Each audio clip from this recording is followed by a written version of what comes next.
Durante mais de um milênio, judeus foram vítimas de perseguição na Europa. Eram mortos, sofriam conversões à força e eram expulsos de seus territórios. Havia somente um lugar onde eles podiam se refugiar, onde as pessoas os acolhiam de braços abertos e os davam liberdade. Este lugar era o mundo muçulmano.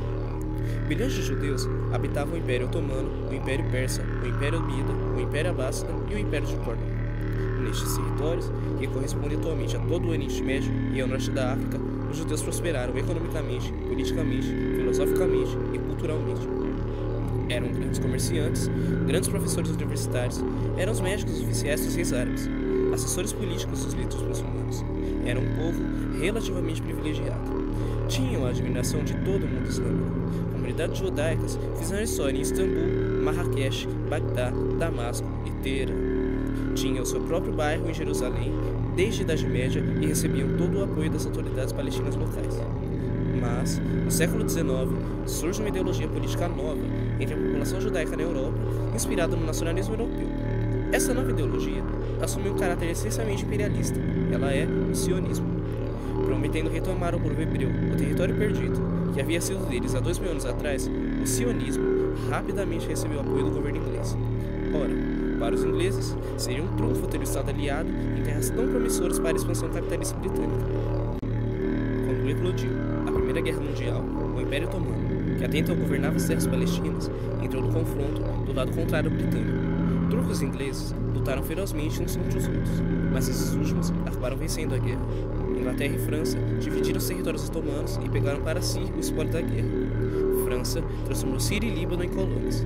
Inglaterra, por sua vez, transformou Iraque, Jordânia e Palestina em suas colônias. Imediatamente após a tomada da terra palestina, ingleses passaram a permitir e incentivar a ida de judeus para lá. No período entre guerras, centenas de milhares de judeus europeus foram viver em território palestino. Esses judeus cada vez menos aceitavam o título de colonos dos britânicos e queriam um Estado 100% independente para si, mas não possuíam algo que justificasse tal feito. A Segunda Guerra Mundial e o Holocausto vieram a ser a justificativa que eles tanto precisavam. Com o mundo comovido pelos massacres dos judeus, pelos nazistas, todas as grandes potências aprovaram facilmente a criação do Estado de Israel pela Liga das Nações. Os palestinos, mesmo sendo a maioria da população naquele território na época, não foram questionados. De maneira arbitrária, um novo Estado ali se formava. E o resto da história, todos já sabem. O agradecimento que os judeus deram aos palestinos por séculos de proteção foi o aniquilamento gradual de sua autonomia. Autonomia econômica, política, cultural e, como iremos tratar aqui, territorial.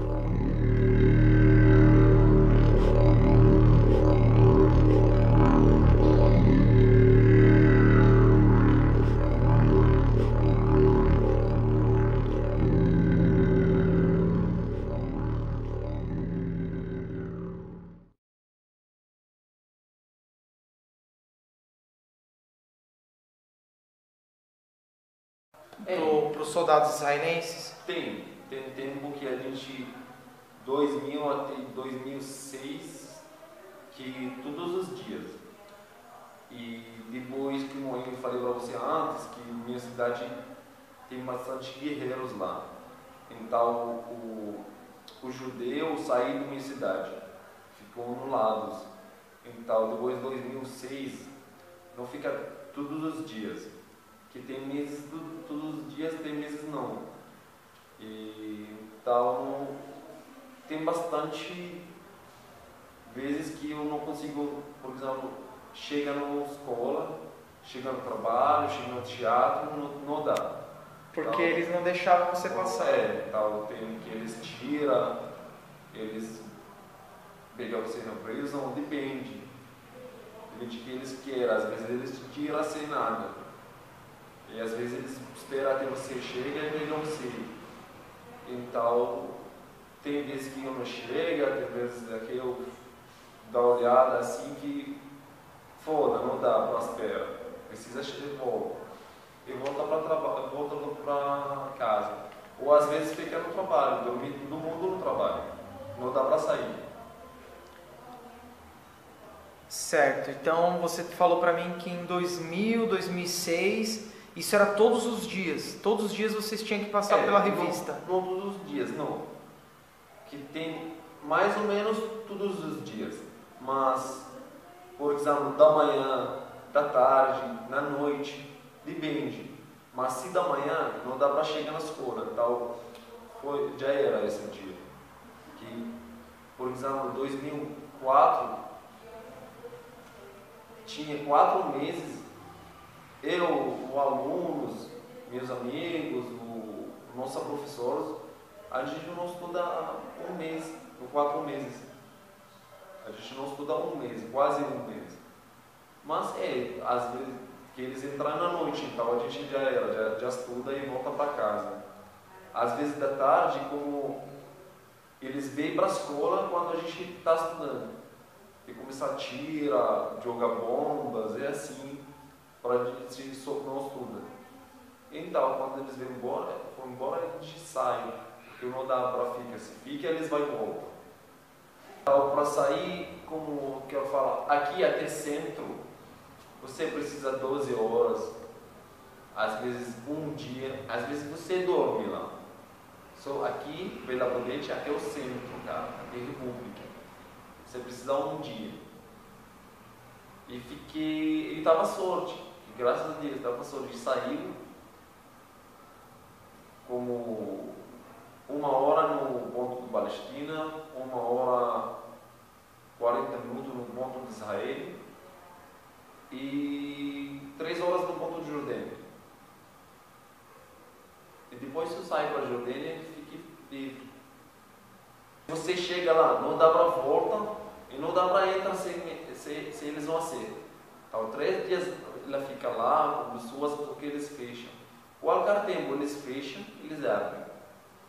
Então depende deles.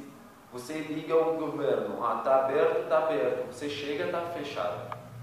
Porque o 3, você liga ao palestino, está aberto. Mas se Israel está fechado, então não dá. Se Jordânia fecha, não dá. Isso.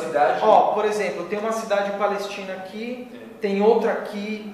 Elas ficam isoladas, isso, e tem muros. Não, o muro só um muro que eles fecham toda a cidade. Que ninguém pode entrar no que chama Israel. Mas também, por exemplo, 2000 até 2009 eu não saí da minha cidade. É shekel, muitos deles, a gente não tem. Vocês não têm, né? Não, eles não deixam também. Não tem nada, a gente não tem nada. Até o Bregas, eles precisam de controle. Se não controla, não dá. Você já teve algum impedimento? Eles te impediram alguma vez de ir até lá para rezar? Quando é o momento de você ir lá e fazer a sua reza, eles já te impediram alguma vez? Não deixaram você ir? Muitas vezes.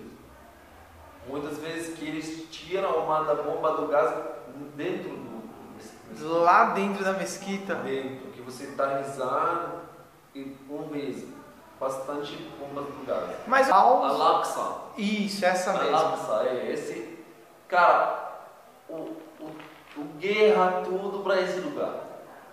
Mas também para a Palestina. Mas esse lugar é bem importante para palestinos. Que quando eu falo palestinos, cara, Islã, cristão, mesma coisa.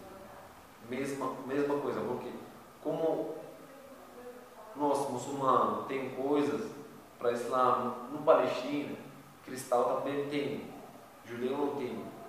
Mas também, cara, desde 1900 e antes também, há bastante tempo, quando a Europa começou a mandar embora o judeu, quando eles começaram a matar o judeu. Essa é uma história, é verdade, que eles não... Você não estuda na escola, vocês não estudam na faculdade. Eles vivem em base, como eu viver aqui agora. Eu pude comprar casa, eu pude comprar terra, eu pude abrir conta no banco, eu pude casar, eu pude... Mesma coisa, cara. Mas imagina você, se depois de 200 anos, meus filhos vêm para os seus filhos e falam, essa nossa terra, eles começam a matar. Fala uma coisa. O Al-Aqsa, esse templo, ele fica em que região? Jerusalém, certo? Jerusalém. E você já teve algum problema de chegar até lá? Nunca chega lá. Nunca chega lá. Tem também amigos com eles morrer para chegar lá. Eu tentei bastante vezes, não dá. Você nunca foi lá? O mar também, nunca fui. Aqui, no Brasil. Não dá. Eles não deixam. Eu falei, eu quero uma vez só na minha vida entrar no Jerusalém. Não dá, eles não deixam. Você nunca foi? Você nunca chegou até lá, cara? Não dá, eles não deixam. Rogério Hasbert, geógrafo brasileiro, ao comentar sobre desterritorialização, menciona dois autores importantes, Friedrich Hatzel e Jean Gottman. Hatzel, geógrafo alemão do século XIX e precursor dos estudos sobre geopolítica, afirmava que os diferentes povos não tinham apenas uma relação funcional ou utilitarista com seus territórios. Segundo ele, todas as sociedades possuem uma relação simbólica e espiritual com o território em que viviam, a qual ultrapassava qualquer dimensão material. A partir desse pensamento, concluía-se que para determinada nação subjugar outra, era necessário, primeiramente, destruir os vínculos emocionais, simbólicos e espirituais dessa população oprimida com seu território. E é justamente isso que vemos Israel fazendo com os palestinos de em dia. Quando soldados israelenses impedem palestinos muçulmanos de rezar mesquitas de Al-Aqsa, em Jerusalém, o terceiro lugar mais sagrado para o Islã depois de Meca e Medina, eles estão justamente tentando destruir os vínculos que aquele povo possui com seu território. Como afirma o antropólogo argentino Néstor Garcia Canclini, é o desenraizamento que gera a desterritorialização. E o que Israel faz, a não ser tentar acabar com as raízes milenares que ligam os palestinos àquela terra? Nos anos 50, Jean Gottman, inspirado em Hatzel, disse que territórios não são somente sistemas de movimentos materiais, mas incorporam também sistemas de resistência ao movimento, ou seja, a identificação simbólica que um povo possui com um determinado território. Esse sistema de resistência ao movimento, ou seja, de resistência à desterritorialização, nas palavras de Hasbert, pode ser verificado na Palestina, como nas intifadas, onde palestinos que não suportavam mais a repressão revoltaram-se, exigindo mais liberdade, exigindo que seu povo pudesse ter novamente os básicos direitos de ir e vir, exigindo que eles pudessem praticar seus costumes livremente. Mesmo com Israel e a grande mídia taxando a resistência de subversiva e terrorista, todos que se atentem profundamente à questão sabem que o povo palestino apenas está tentando resistir ao genocídio cultural em andamento. Genocídio esse que tem o objetivo de fazer desaparecer a identidade de um povo inteiro.